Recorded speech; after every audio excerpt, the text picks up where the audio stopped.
Hi, everyone. Good morning. My name is Anne Adewumi, and I am a youth ambassador. And I'm just going to start by reading the declaration. As we gather today throughout Turtle Island, we remind you that we are situated on treaty and undecided Indigenous lands.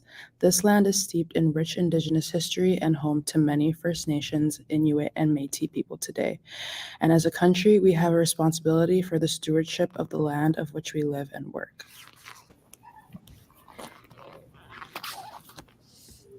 Thank you, Anne, for that land acknowledgement. It is great to be here live on Facebook and on YouTube for this DWF live session. My name is Sabrina Anchkaneb, and I'm from Bearskin Lake First Nation and Treaty 9 territory.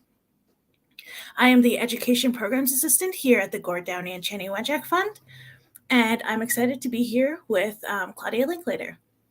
As you're tuning in, please post a comment below on where you are tuning in from. So the Gord Downie and Channy Wenjack Fund, inspired by Chaney's story and Gord's call to action to build a better Canada, the Gord Downie and Channy Wenjack Fund aims to build a cultural understanding and create a path towards reconciliation between Indigenous and non-Indigenous peoples. Our goal is to improve the lives of Indigenous peoples by building awareness, education, and connections between all people in Canada.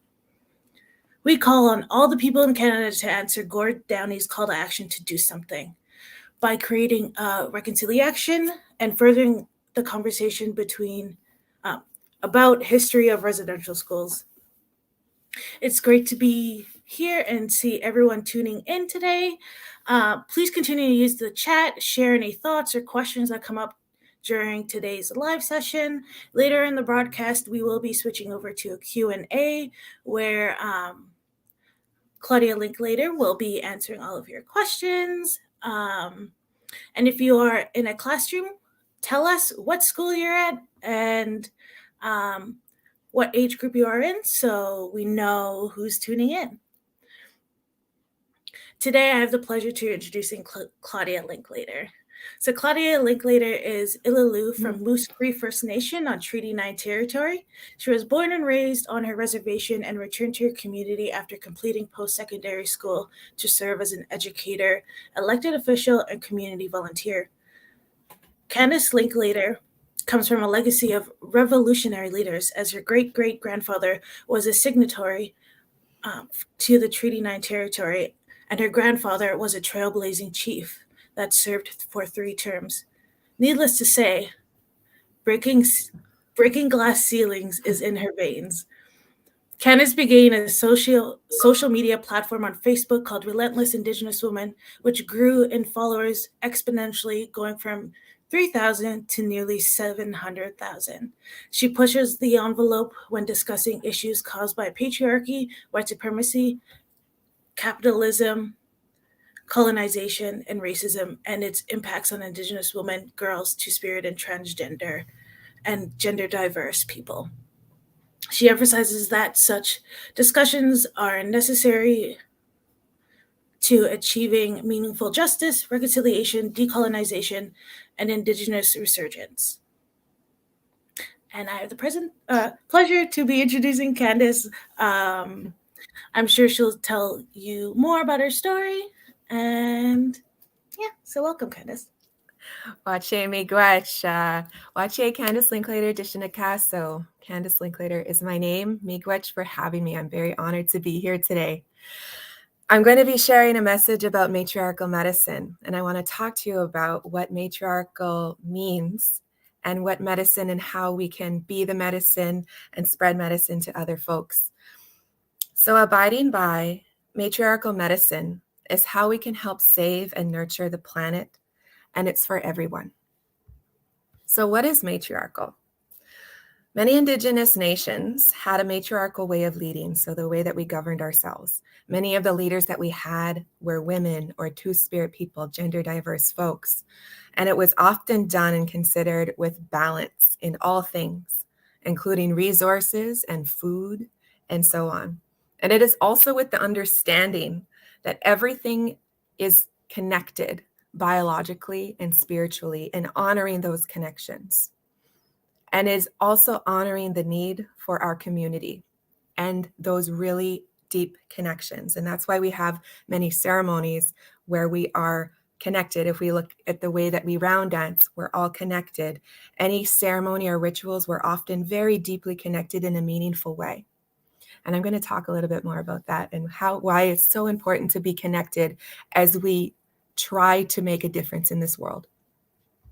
So what is medicine? So you hear a lot of Indigenous folks saying, be good medicine. Oh, that's good medicine. You know, when you're laughing, anti-laughs are good medicine. So what is medicine? It is basically anything that brings you healing, brings you those warm, cozy, loving feelings that either surround you or that are within you. And it is that deep connection to others and to the land. The land is also deep-rooted medicine because we are the land. And I don't ever want us to forget that. And I think that's what's so amazing and so powerful and so necessary for Indigenous folks to help lead the restructuring of how we take care of this land, basically land back. It is this deep knowing that we are all connected biologically and spiritually, especially to the land. And I'm speaking to you today as someone that is still learning, someone that has journeyed through many different ideologies throughout my life. And what has brought me the most healing is community and connection and land and the idea of matriarchy and leadership. So I'm going to share with you a quote from one of my favorite feminists, Bell Hooks. She said, "The choice to love is a choice to connect, to find ourselves in the other." So when we are seeking out love or connection, it is not just within ourselves, it is within each other as well. And that is part of why I created Relentless Indigenous Women page. As I was doing my master's and as I was also sitting on a leadership chief and council back home in Moose Cree, Ontario, I noticed that there is a huge discrepancy with the empowerment of women, specifically Indigenous women. We hear a lot about missing and murdered Indigenous women, girls, and Two-Spirit people. And knowing about that is good, and it's good to have that information. But how could we be proactive how could we empower each other so that things aren't perpetuated like that? What can we challenge the root of the causes of all of these things? And that is why I created Relentless Indigenous Women page, to create this feeling of community, connection, this we all struggle with very similar things. And it brought in a lot of allies, and I'm so thankful for that from across the world. And there are many people that really connect to the posts, whether it's humorous, whether it's really challenging something, or whether it's encouragement. And to me, those are what the 3 doses that I try to give to my page is humor, encouragement, and then really challenging the public on how they see things, and knowing that the way things are right now is not sustainable and it is not healthy. So those are the 3 pieces that I give to my page as much as I possibly can. And when we're creating, so 3 things I want to talk to you about today is medicine for community, medicine for friends, and medicine for yourself. And this reminder to take up space, if you are Indigenous or you are BIPOC, to take up space unapologetically. And it may be scary a lot of the time, but many of us are in different corners of the world doing our own thing, trying to make a difference, trying to create this ripple effect of change. Break those generational curses, break those generational patterns that you see in family and community. Question it. Ask questions. Ask critical questions. I think that is a huge part. If something does not seem right or just, ask questions. Why are things like the way they are? I think that is what brought me through this journey, was asking questions. Why do we think like that? Why do we have gender binaries? Why do we have schools that operate a certain way? And you'll see a lot of those answers actually really trickle down to colonialism and power and control. And once you know that and understand that, you'll see colonialism in almost everything that we do. So ask those questions, seek justice, be that sacred rebel for your community and for the future.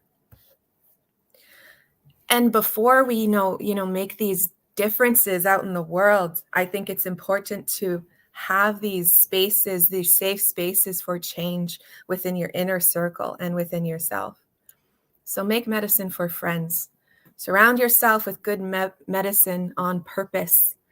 Be very particular and very picky, even on social media, on who you allow in your circle, who inspires you, who uplifts you, who offers that beautiful insight for you. Or are you filling yourself with critical folks, or those that gossip, or those that are filled with jealousy?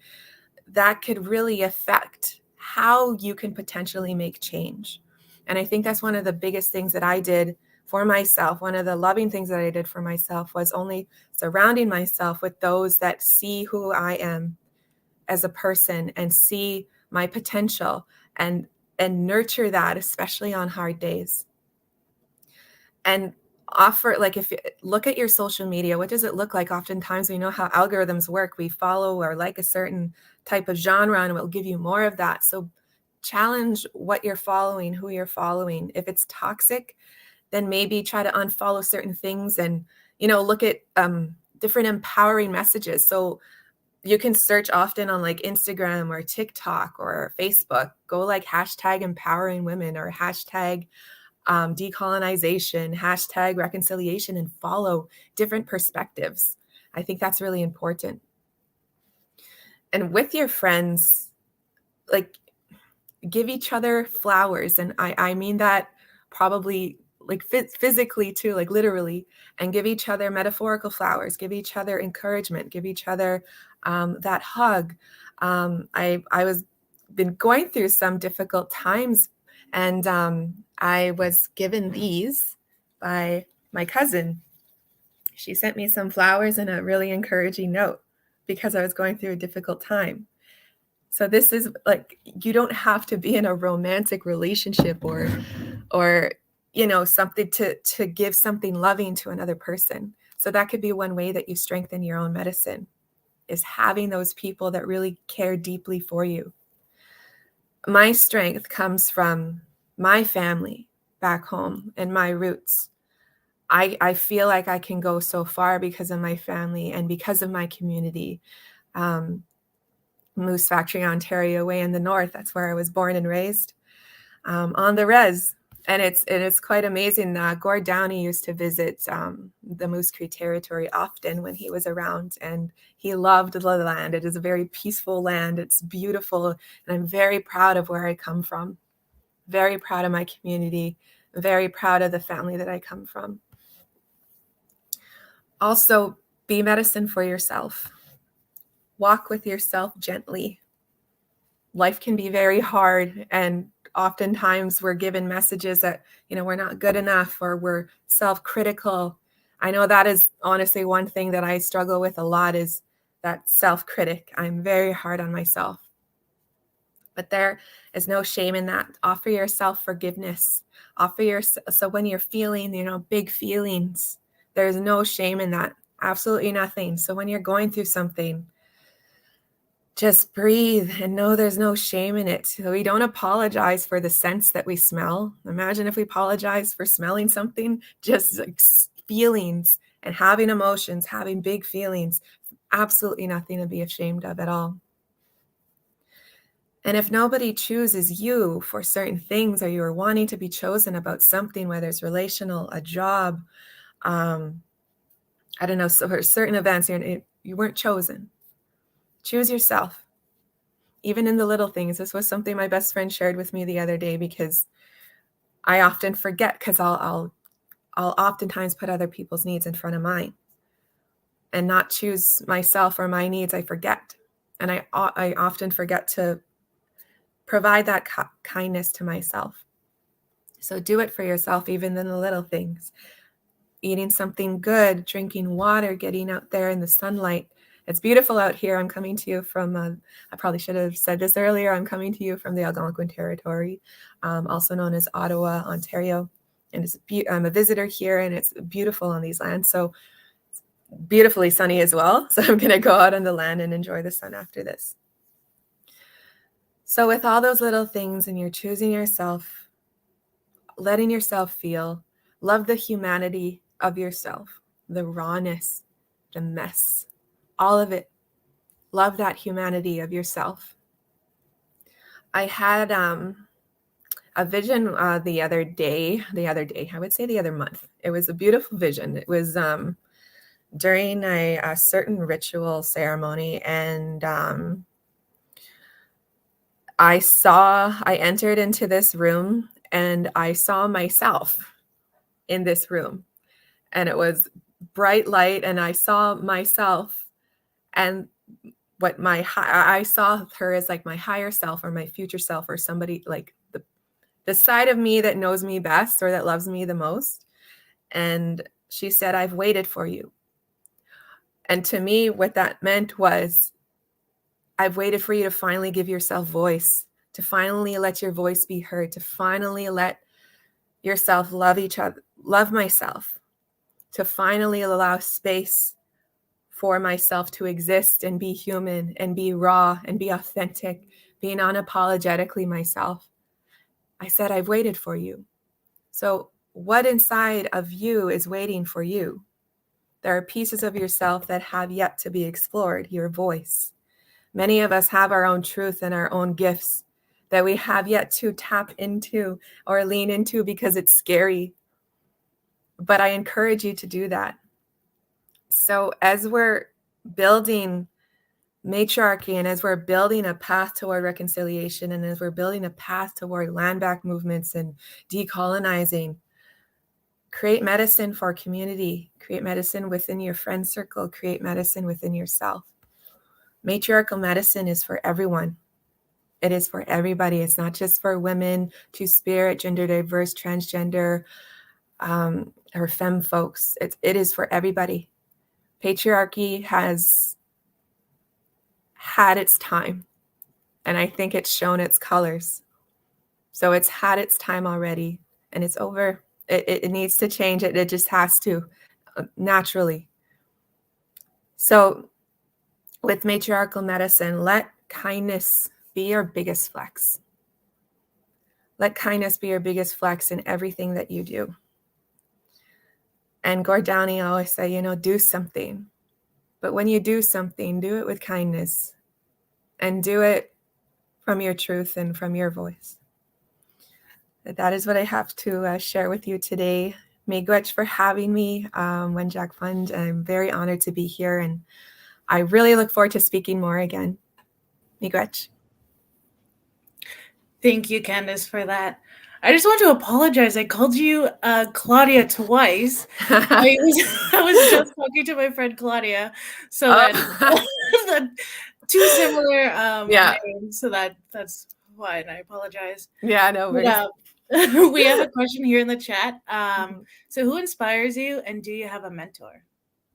Who inspires me? Well, the first person that comes to my mind is my late grandmother, my maternal grandmother.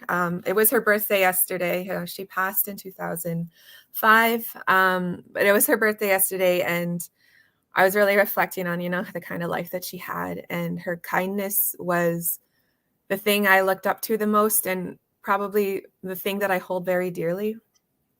So that's why I look up to her. So that was the first person that came to my mind just now. And do I have a mentor? Not one. I have many. I actually had to message a few friends today. I need some encouragement today. Please help me. Asking for help, I think, is one of the most decolonial things that you can do, because oftentimes we're taught self-help and stuff that can only go so far, and we need community too. So gather your medicines around you, gather those folks around you. So I don't even have one mentor really. It's many. Yeah. Well, Mino Debeshka to your grandmother, your late grandmother. I'm just gonna put on my glasses because I can barely see. So did you think that Relentless Indigenous women would have the following it does now? No. I made it when I was teaching grade 3. I was an elementary teacher, and I made it when I was like busy, and I'm like, you know what? I'll make this page. I actually consulted a few friends on what I should call it. It was going to be called Indigenous Empowerment, but I wanted it to reach a wider audience. So I just made it Relentless Indigenous Woman. I thought that like really captured who I am as a person. And I would just like dump random stuff on there, like random memes, and totally forget about it. But until like 2001, like over a couple of months, like it was 3,000 in like May, and by like June or July, it was at 60,000. And then it just grew like that for a long time. And it's nearing 700,000 now, which is amazing. Perhaps one day it will be 1 million, but right now the growth used to be one of my focuses.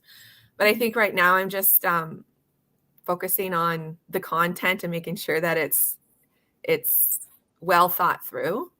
And I also started, my business from this because the reach was insane. So I started Relentless Indigenous Women Consulting Incorporated, where I offer like workshops, consulting on policy or framework development. So aside from, my page that I do, I'm also a PhD student, focusing on education leadership. So that's what I also do on the side for fun. It's crazy. I know I do that for myself, but yeah, I'm almost done though. I'm nearing the dissertation process shortly. But yeah, I did not think it was going to reach the way it did, but it did. It resonated with a lot of people. Mm-hmm. Yeah, I've been a follower for years, so I am very excited that you are our international International Women's Day guest. So how do you feel about being DWF's feature for International Women's Day? So honored. I've been a fan of Gord Downie since I was a teen, and his legacy was so powerful. And he came to my community a lot back home in Moose Factory, and he made an impact. Like he really cared. You can tell when it's genuine. He wasn't tokenizing anybody. He was truly there to listen and to understand. His heart was there. And I think that is what makes, the fund so wonderful, is that it came from a genuine place. And I think that is what is absolutely necessary for truth and reconciliation to happen effectively. Because if it's just tokenizing, it won't go anywhere. It's just perpetuating colonialism over and over again. Mm-hmm. So it has to come from genuine desire for change. And that comes with humility. And he was a humble man.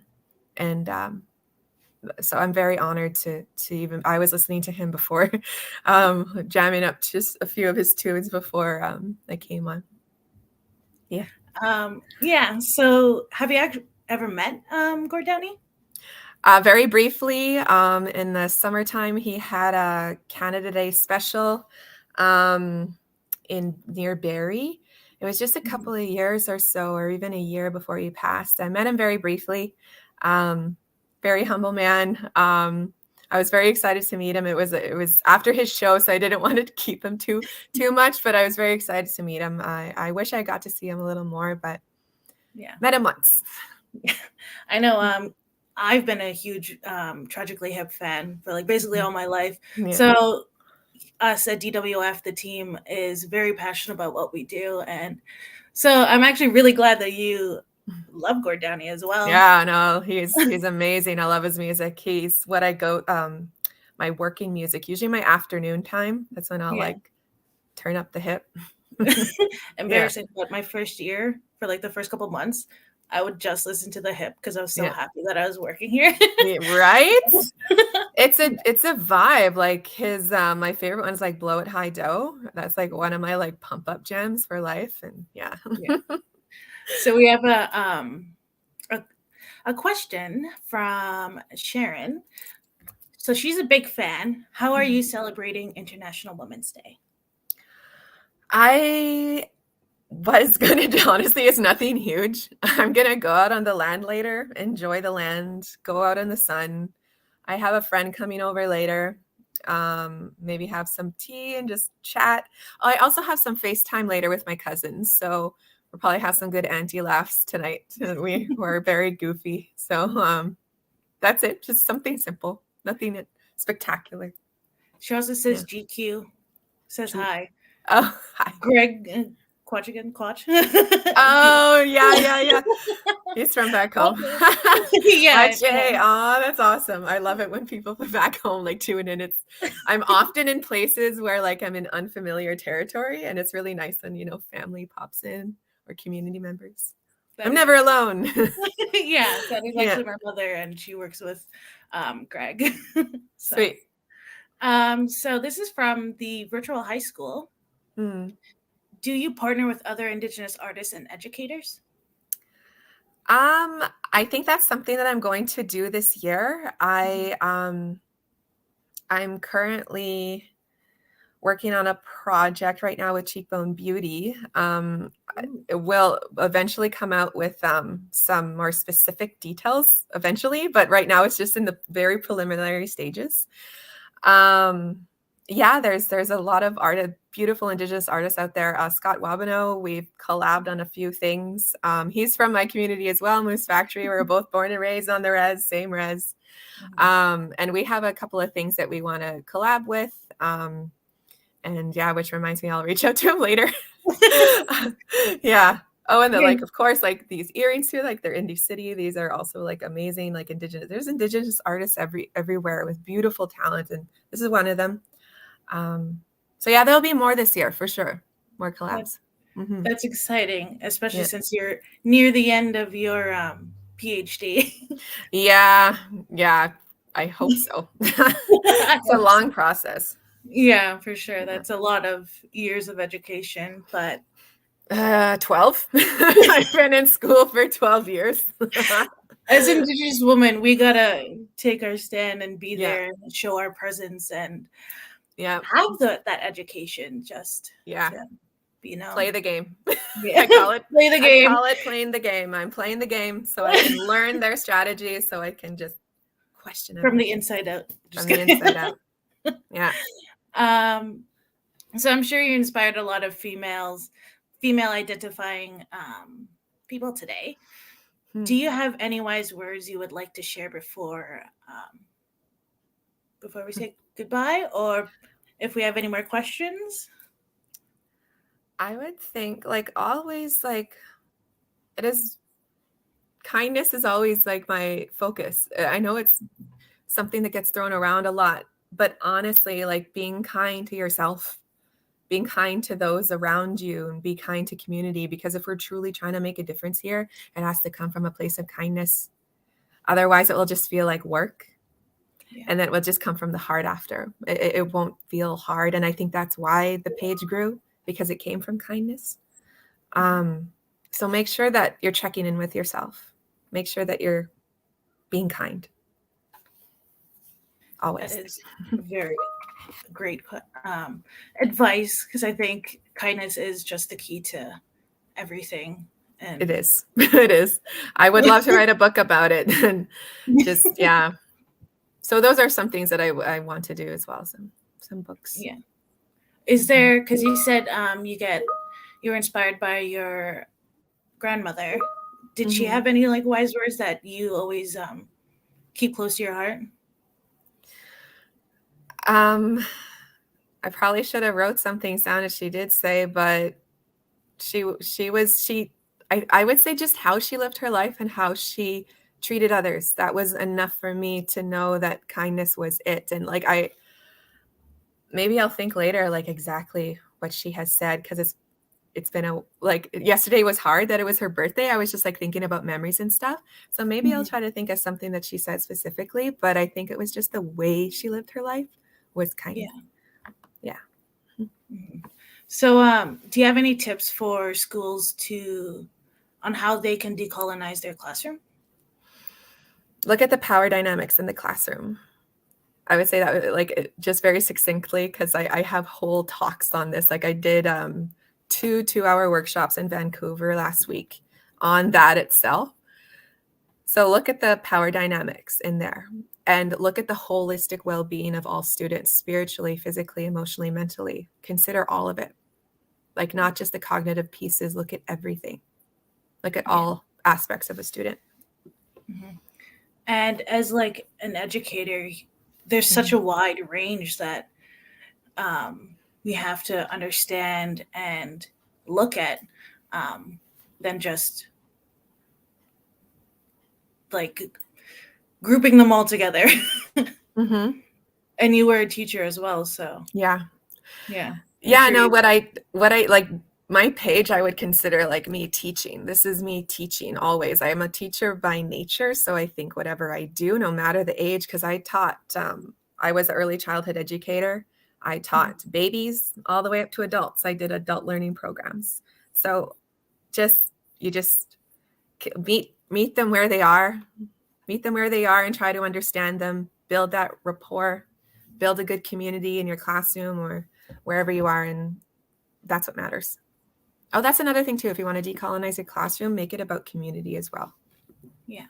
Build a classroom community, not individual tasks, but make like community building. Mm-hmm. Mm-hmm. I also wanted to say that Sylvie is tuning in from Brussels, Belgium. So. Oh, no way. That's awesome. I love that. I love it when I get folks from around the world. It's been a while since I did a Facebook Live, and I would get people from New Zealand, Australia, the Philippines, South Africa, different places. And it is really amazing how vast this page reaches. It's amazing. It's like a global movement, and I love it. Mm-hmm. Very honored. Yeah. Your page, I can't get over it. I always like it. Always is like one of the like first things that always pops up like when you post, because I follow it so often. Oh, that's awesome. Yeah, that makes me happy. But our virtual high school, they have people tuning in from Ontario, Costa Rica, Quebec, and Slovakia. No way, that's amazing. Watch it, everyone. That's incredible. I'm so happy to be in your classroom today. I would love to visit in person. If you would love to have me, I would be more than happy to be there. So what are your folks? Pardon me? What are your future plans? Oh, there's a couple. I would love to start some merch sometime this year. I would like to, Scholastic Education reached out to potentially have me write a book for youth. So writing a book, getting this dissertation done so I can get this PhD, so I can then be Dr. Linklater. What other things? I want to travel a lot this year. That's one of my goals. I want to meet a lot of folks. I would like to build up my business a little more. I would love to provide some online courses and just have it expand, and other exciting things. So far, that's it. Big things, but one moment at a time. Yeah, baby steps, but you'll get there. I know. So what would your book be about? Now that I've had quite a few ideas. Some of them is about how to, like, some might be on like education, like the teacher perspective. I would love to write some things for youth and some books for children. I would like to write basically a love letter to Indigenous nations, like how to, build community of kindness and how to even do that systematically, like within governance and within leadership. So yeah, there's quite a few things, but one step at a time. Well, I have these big ideas, and like I have to I carve out time for I'll put on a Friday or something, Friday afternoon, work on a book. Work on the book, whatever it is, just work on something aside from the PhD and the business. So, but yeah. Well, you're putting it out into the universe, so hopefully the creator will listen. So. Oh yeah. They have my back all the time. Yeah. So where would you travel to then? Where would I travel to? Well, so my last name's Linklater, and that last name actually comes from Scotland. So I did some DNA testing with Ancestry, and I wanted to know, aside from being Indigenous, what else am I? And I wanted to go to travel to those different places. So Scotland might be one of them. Ireland as well. I'm part Irish. I've already been to England and France. That's also what I'm in. And Sweden, like 3% Swedish. So yeah, I would love to see those places. New Zealand is like, has my heart. I would love to go to New Zealand. Yeah. And Australia. And I would love to learn from Indigenous folks from everywhere, and how they're making change, how I can learn from them. And I want to go to Indigenous lands when I'm invited. I don't want to be an intruder, if that makes any sense. I would love to be invited. So if you are listening and you would like to invite me out, I would love to come and see you, and learn from you. Paul says hi, Candace. Oh, that's my dad. Hi, Dad. You mentioned New Zealand. I actually studied in New Zealand. No. Yeah, you have to go. I will say that. Okay. I studied biculturalism and sustainability. So. Oh, okay, we got to have a conversation then later. Sweet. I know people. Perfect. Yeah. Yay. But in Scotland, that's funny because there's like a small percentage of me, because my aunt did like one of those DNA tests too. So I'm also from Scotland, from the Highlands of Scotland. Yeah, I know I'm Scottish because like the fur trade and the Hudson Bay Company actually started where I'm from. That's why it's called Moose Factory. In case you're wondering why it's called Moose Factory, because like it was part of the fur trade, and it's like a factory for fur. So a lot of like Scottish and Irish folks came to Moose Factory. I actually know a lot of people from your area. So. Yeah. Yeah. Yeah, it's a pretty poppin' area. It's a lot of talent came from there. Like it's something in the water over there. Yeah. Mentioning the Hudson Bay, so we actually have the Blanket Fund through DWF. You can learn more about it.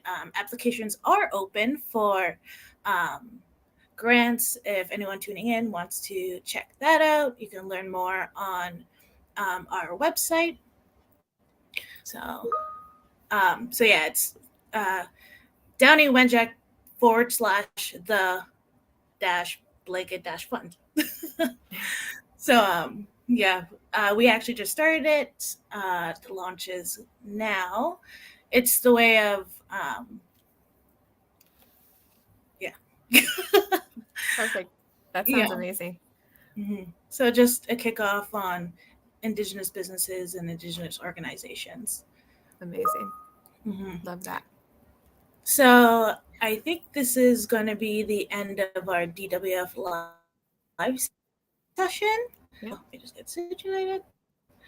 I just want to say thank you to Anne for our land acknowledgement, and to you, Candace, as well for joining. If you're interested in watching our previous DWF live sessions, you can visit our Facebook page and YouTube channel under Lives. We do have a short story that will be dropped in the chat. Please tell us what you thought of today's program and what you'd like to see for future DWF events. We also have the Refer a Friend campaign running, and you can find more info about that at legacyschools.ca. If you have enjoyed this broadcast, please feel free to share it with your family and friends, or host a watch party, share it on your Facebook, on all your social media. We do have a French DWF live session on March 29th with Dawn Ross. So please register for that for a camera spot. Thank you again, Candace. And if you have any closing remarks for International Women's Day, you can say it now. Be kind to yourself. We're doing the best that we can. Be kind to each other, because that's really how we'll make the difference. I know it sounds cheesy AF, but it's true. It's true. It has to come from a good place. So let's move forward in a good way. Miigwech. Miigwech.